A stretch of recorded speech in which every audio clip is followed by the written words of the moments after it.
você está fazendo para travar a sua vida espiritual? Por que sua vida espiritual não anda? Né? O que você está fazendo na sua vida? Quanto de investimento você realmente está fazendo em sua vida espiritual? Né?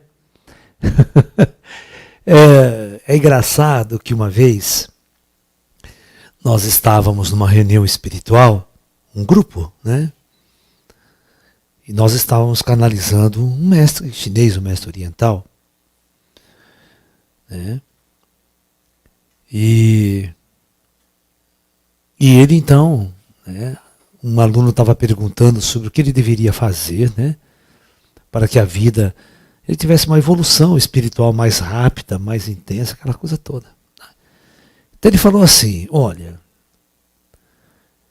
eu vou dar uma dica para vocês. Todos os dias, quando você acordar, pela manhã, antes de se levantar da cama, você vai fazer a seguinte pergunta para você: quem eu sou? De onde eu vim? Para onde eu vou depois da morte? E qual é o verdadeiro motivo de eu estar nesse mundo? O que realmente eu vim fazer nesse mundo? 4 perguntas. Aí você pode se levantar e viver a sua vida. Aí, à noite, quando você deitar na cama e colocar sua cabeça no travesseiro, você vai fazer a seguinte pergunta para você: o que eu fiz durante todo o dia de hoje para responder as 4 perguntas que eu me fiz pela manhã? Então, né, a pergunta fundamental que eu faço a todos vocês, né, que estão querendo uma jornada espiritual, é exatamente discutir com você e perguntar: o que você tem feito para, né, quando você, já dizia Jesus Cristo também, buscai em primeiro lugar o reino de Deus, que o resto vos será acrescentado. Naturalmente vem até você as coisas. Né? O que ele está querendo dizer é isso, que o homem aqui na Terra, ele deveria focar em primeiro lugar a buscar essa essência espiritual dele, esse despertar, que significa o reino dos céus, o reino de Deus. Naturalmente, todas as coisas outras vão chegando, elas vão acontecendo, elas estão em volta da espiritualidade. Ou seja, a espiritualidade devia ser a coisa mais importante da sua existência na Terra. Não, mas aí vem casamento, aí vem filho, aí vem relacionamento, aí vem dor de corno, certo? Aí o cara quer montar uma banda, a banda é a coisa mais importante da vida dele, sabe? Você está me entendendo? Eu cheguei num ponto da minha vida, deixa eu explicar para você como funciona a coisa. Quando eu terminei a faculdade, eu estava começando o mestrado, eu percebi que a minha vida estava totalmente cheia dessas coisas que a gente chama supérfluas, que tomava toda a minha energia, tomava todo o meu tempo da minha existência. Todo o meu tempo da minha existência. Sobrava muito pouco tempo para minhas práticas espirituais e a minha dedicação espiritual. Então o que eu fiz? Chegou no momento da minha vida, eu tinha um espaço em Campinas, né? Eu morava no próprio espaço, dava aula de tai chi e tal, né? E ia para a Unicamp, ia dar aula de cursinho também. Chegou em 82, eu chutei o pau da barraca. Eu tranquei minha matrícula na Unicamp e pedi a conta no cursinho. E fiquei 24 horas somente dentro do meu espaço, me dedicando à minha jornada interior, à minha jornada espiritual. A minha sobrevivência material vinha das aulas que eu dava para os meus alunos. Sabe? Então eu fiz essa jogada. Eu enxerguei isso. E então eu me dediquei profundamente ao desenvolvimento da minha mediunidade, ao contato com as inteligências extraterrestres, que tudo foi acontecendo a partir do momento que eu investi, a partir do momento que eu abri as portas para que isso acontecesse. Nunca casei, Não coloquei como prioridade na minha vida um casamento, nem tampouco um relacionamento afetivo que pudesse atrapalhar a minha jornada espiritual. Manja quando você arruma aquela mulher crente que não quer nem saber dessa jornada espiritual, ou é materialista pra cacete, e impede que você vá ainda. Né? Não tem coisa pior na existência quando você tem um fardo para carregar, uma cruz para carregar, de se elevar e de ir com tudo nessa jornada espiritual. Então,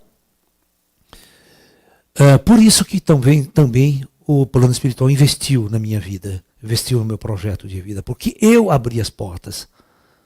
Ou seja, eu deixei a porta aberta para que as coisas entrassem. Porque se eu tivesse outras prioridades, se eu tivesse filho, tivesse esposa, trabalho lá fora, teve que dar aula, sabe? Eu não teria tempo nem espaço para tudo o que estava acontecendo na minha vida, tudo que estava acontecendo na minha existência. É como os espíritos falam, isso aqui é um plano de expiação, é um Big Brother do plano astral. Ele fica medindo o que você está fazendo. Ele fica medindo qual que é a sua prioridade. O que você está plantando. O que você vai colher é aquilo que você está plantando. Certo? Então, nós só vamos colher aquilo que plantarmos. Por isso que o Chico Xavier diz, né? Tudo que você é agora é fruto daquilo que você decidiu e escolheu no passado. Então, a partir de hoje, desse momento, agora da sua vida, você pode fazer novas escolhas para colher amanhã. Tá? Não tem outra saída, não tem outra solução. Não vai acontecer um milagre na sua vida. Esses milagres, eles não existem. Os frutos da espiritualidade têm que ser plantado. Semeado, plantado, colhido no tempo certo. Né? Senão não precisava fazer nada, né? Ninguém precisava fazer porra nenhuma, né? Ficava lá no boteco, na putaria, na zona e me iluminaria. Transcenderia.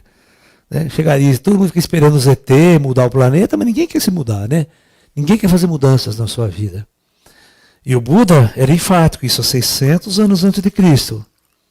Não existe transcendência e iluminação sem mudanças. O indivíduo tem necessariamente que fazer mudança. Né? Tem uma história do Buda muito interessante a respeito disso.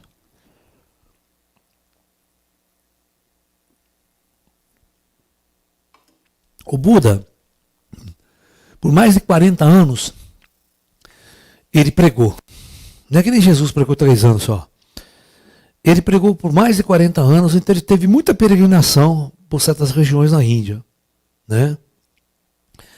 E todo ano, nessa peregrinação, o Buda passava por uma certa cidade, né? E conta-se a história que é a seguinte, né? Que quando o Buda começava o discurso dele, muita gente tem sentado, aquela coisa muito ao ar livre, né? Ele costumava dar seus discursos e passava assim uns 10, começado a palestra dele, né?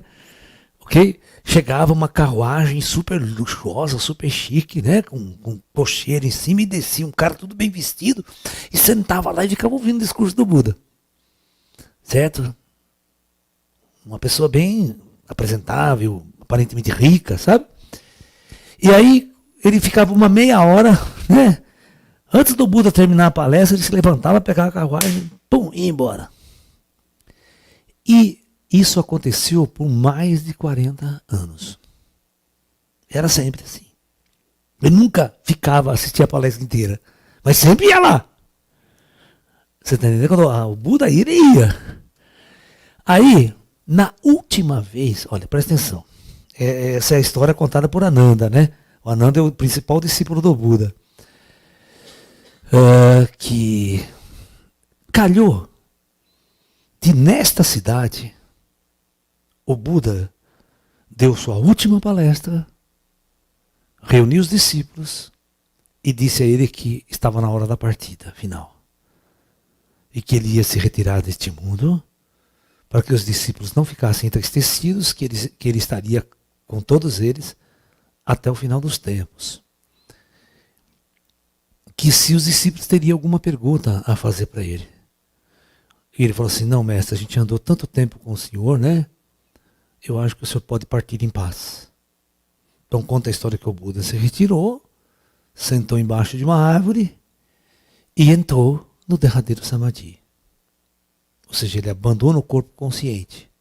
É uma morte consciente, sabe? Ele sabe a hora que vai morrer, então ele abandona o corpo. Despluga o cordão de prata. Nesse meio interim, que o Buda já tinha partido, estava lá sentado, a carruagem chega. Ele já tinha acabado a palestra, já tinha feito tudo, né? E desce esse homem rico. E aí, cadê o Buda? Cadê o Buda? Preciso muito falar com ele, né? Preciso muito conversar com ele. O Ananda atendeu e falou, escuta aqui, meu senhor, eu estou lembrando do senhor, né? Eu estou lembrando do senhor. O senhor não é aquela pessoa que todas as vezes que o Buda passa por essa cidade e vem dar um discurso, o senhor chega atrasado, né? E antes do Buda terminar a sua conferência, você levanta, sai e vai embora. Por que o senhor faz isso? O senhor teve o mestre por mais de 40 anos à sua disposição. E agora que o nosso mestre partiu para o seu derradeiro samadhi, o senhor vem buscá-lo? Né? Por que o senhor fazia isso? Ele falou assim, mas o negócio é o seguinte, né? Eu sou um rico comerciante, né? E o Buda acha de dar o discurso exatamente na hora que a minha loja está mais cheia.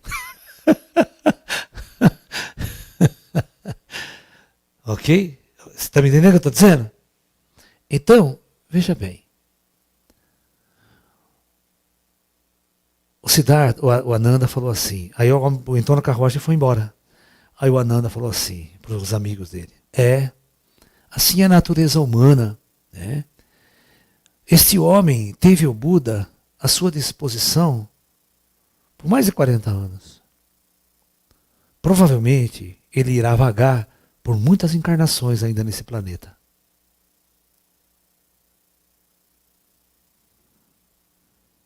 Por quê? Porque simplesmente trocou de valores, né? O mais importante era a lojinha dele e o lucro que ele estava tendo. Não era o Buda, não era a presença daquele ser iluminado ali. É a mesma coisa, né? Vem um extraterrestre dar um discurso, você, não, agora não posso porque tem que cuidar do meu negócio. Lá eu vou ter um aniversário para ir, tem uma festa para ir, né? Não vou perder o discurso do Jesus, do ET que desceu. Isso que eu falo para vocês, cara, qual é a sua prioridade na sua vida? O que você colocou de prioridade na sua existência? É o que você vai colher, né? Eu vou contar uma outra história interessante para vocês com relação a essa questão de oportunidades. Você tem uma joia em suas mãos que pode ser a coisa mais valorosa da sua existência e você não enxerga o valor daquela riqueza. Você pisa nela, pisoteia e não dá a mínima importância a ela. E um dia ela vai fazer muita falta para você. Uma vez, eu estava em São Paulo, eu tinha um espaço em São Paulo e o meu espaço, todos os dias da semana, meu espaço ficava cheio. Com palestras, conferências, prática de tai chi, yoga, tem atendimento de massagem, de terapias, tinha muita movimentação no meu espaço. E eu recebi o convite de uma mulher, né, para dar uma palestra no espaço dela, que ela tinha lá eu estava na Zona Sul, e era lá na Zona Leste de São Paulo, lá pro Tatuapé, aqueles lados lá. Quem mora em São Paulo sabe que você tem. E a palestra era às 8 horas, ou seja, eu tinha que atravessar São Paulo inteira, Marginal inteira, no horário mais rush. Vocês podem imaginar na cidade de São Paulo. E eu dirigindo.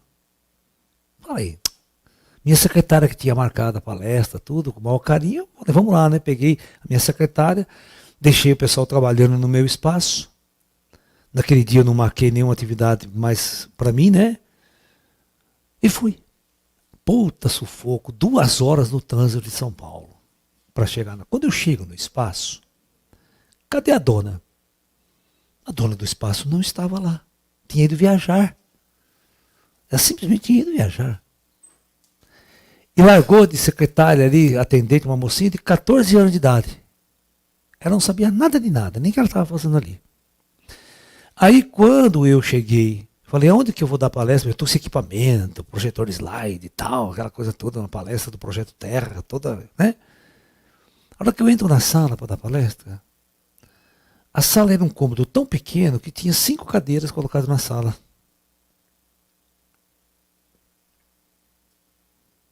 E acreditem, se quiser, apareceu uma única pessoa para assistir a palestra. E era uma época que eu dava palestra para 300 pessoas, 100, 200. Sempre lotava demais as minhas palestras. A mulher não divulgou, não fez nada, Apareceu uma pessoa. Falei, já que essa pessoa apareceu, eu estou aqui, tudo montado, eu vou dar essa palestra para essa pessoa. Não sei quem que é essa pessoa, ela veio buscar. Ela fez o esforço também, pegou trânsito em São Paulo, está aqui. Já que eu estou aqui, não vou cancelar a palestra, né? E dei a palestra com um carinho para ela, toda. Aí acabou a palestra, tal, peguei o carro, fui embora, cheguei 10 horas da noite em casa, cansado, com fome. Bom, tudo bem. Aí passou um tempo, presta atenção. Uma amiga minha de Franca, me fez um convite se eu queria dar uma palestra no espaço dela.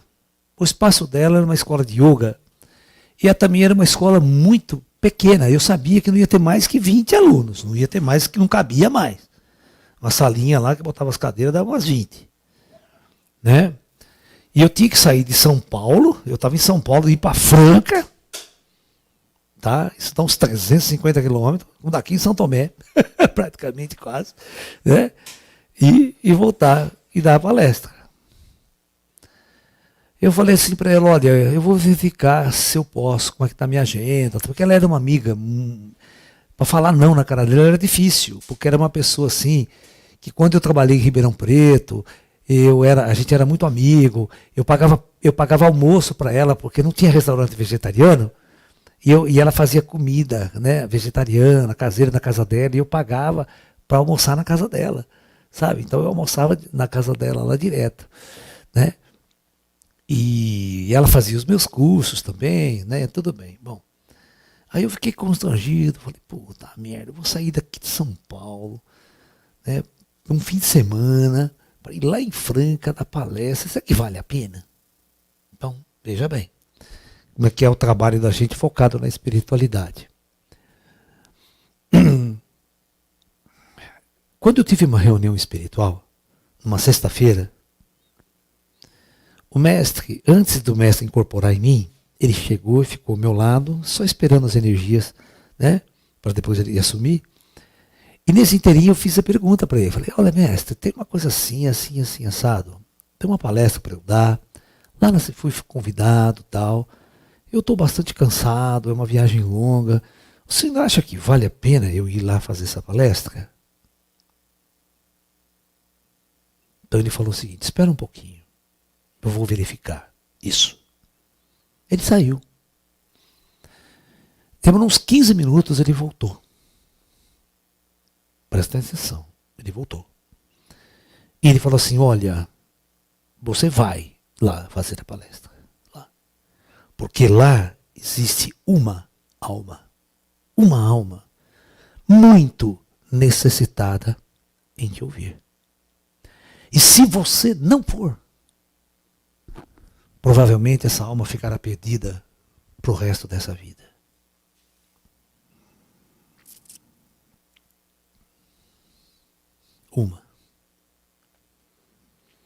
Então o nosso trabalho,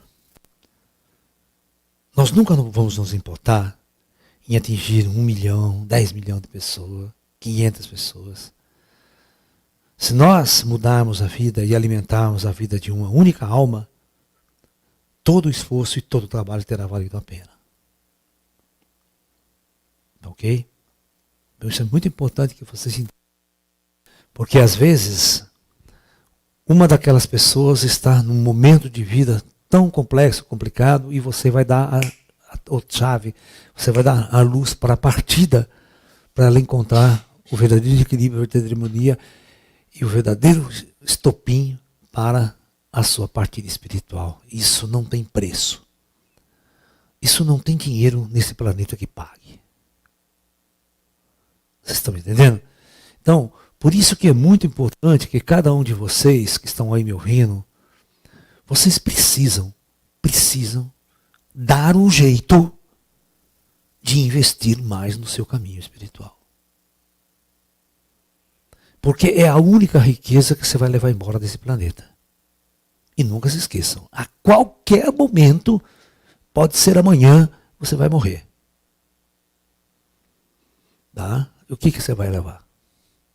O que você construiu? Né? Vocês não pensam nesses valores. As pessoas só trabalham e investem em coisas fúteis, em coisas inúteis, que não vai contribuir para aquilo que está lá dentro dela. O mundo nosso é um mundo fabricado para desviar e distrair a atenção de vocês. Hoje não existe coisa mais desgraçante do que o celular. As pessoas ficam travadas nessa merda 24 horas por dia, muitos com fone da orelha, não escuta mais nada na existência, ela fica 24 horas nessa merda. Isso que eu estou falando para vocês, eles não têm nem noção do que é isso, do que é uma busca espiritual, do que é uma meditação, do que é uma jornada interior, do que é estudar um texto budista, estudar um taoísmo, estudar um tao te ching, sabe? Viver, buscar, praticar uma yoga, praticar um tai chi, praticar uma meditação. Elas nem acreditam nisso. Né? Não vai acontecer nada espiritual na vida de vocês se vocês não investirem realmente. Né? Por isso que eu falo, vocês precisam tomar cuidado, muito cuidado, de tocar, às vezes as pessoas estão tocando aí o trabalho sistemático do sistema e vão para o esotérico, mas continuam escravo, trabalhando 24 horas para fazer outras coisas que não tem a ver com a espiritualidade. Certo? Você tem que reservar aquele espaço para buscar o conhecimento, aquele espaço para... Né? Eu falo, os mestres modernos, os professores modernos, eles são importantes você buscar, estar junto deles, estar próximo. Hora que você... É aquela velha história, quanto de vocês não queriam estar ao lado de Chico Xavier? Quanto de vocês não queriam estar ao lado de Chico Xavier, dialogando com ele todos os dias, fazendo todas as perguntas que você quer fazer, para um iluminado que está em contato com o plano espiritual constante e pode, né, tirar todas as suas dúvidas e se tornar uma luz para a sua jornada espiritual. Mas quanto morava vizinho do Chico Xavier e nunca foram na sua casa para ver o que estava acontecendo no centro? Vizinho.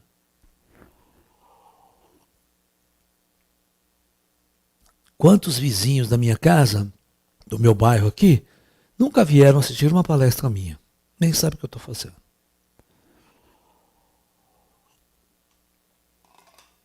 Não é verdade? Então é isso. O que é, de verdade, a busca espiritual? Eu pergunto. Qual o sentido da existência na Terra? Por que nós viemos aqui a esse mundo? Nunca se esqueça, você pode ser o cantor mais famoso, você morre no acidente de carro, como muitos sertanejos já morreram aí. Né? E aí? Essa vida é efêmera, cara. Essa vida é super efêmera. Ela pode acabar a qualquer momento, que você menos espere. Você pode estar com maior saúde e seu coração para. Nós não temos controle dessa vida do jeito que vocês pensam. Nós não temos esse controle. Nós temos boas escolhas. Por isso que, né, de vez em quando, o plano astral tem que mandar os avatares para acordar o homem, para redirecionar a vida deles, porque eles estão jogando a vida no lixo. Né? E não vão encontrar paz nem a felicidade nunca na vida por essa jornada. Eles não vão encontrar.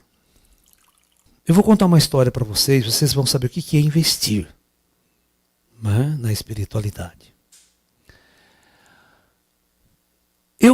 Todo ano, eu dou um curso de Tai Chi Chuan de formação de instrutores no meu espaço aqui em Limeira, que é 6 módulos, é um módulo cada final de semana, onde nós ensinamos meditação, filosofia, a prática dos movimentos. É um regime de internato. Fim de semana inteiro o cara fica lá com a gente. Dorme lá, no ashram, tudo. Né? Bom, tinha uma senhora, tá? Um pouco mais de 50 anos.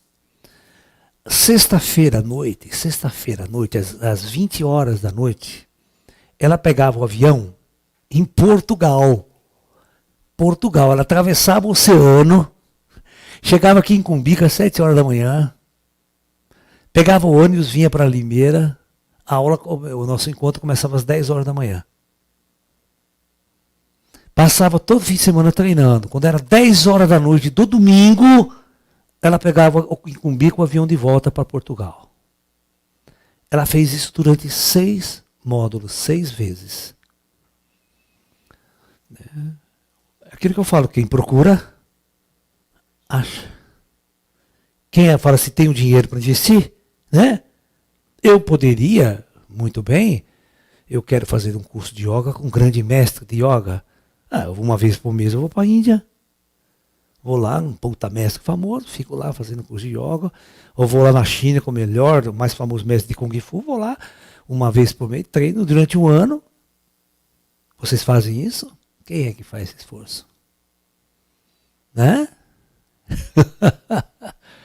Então, às vezes, quando eu falava para ela, mas não tem professores de Tai Chi em Portugal? Tem, mas igual você, não, do jeito que você ensina, não tem. Então eu venho aqui.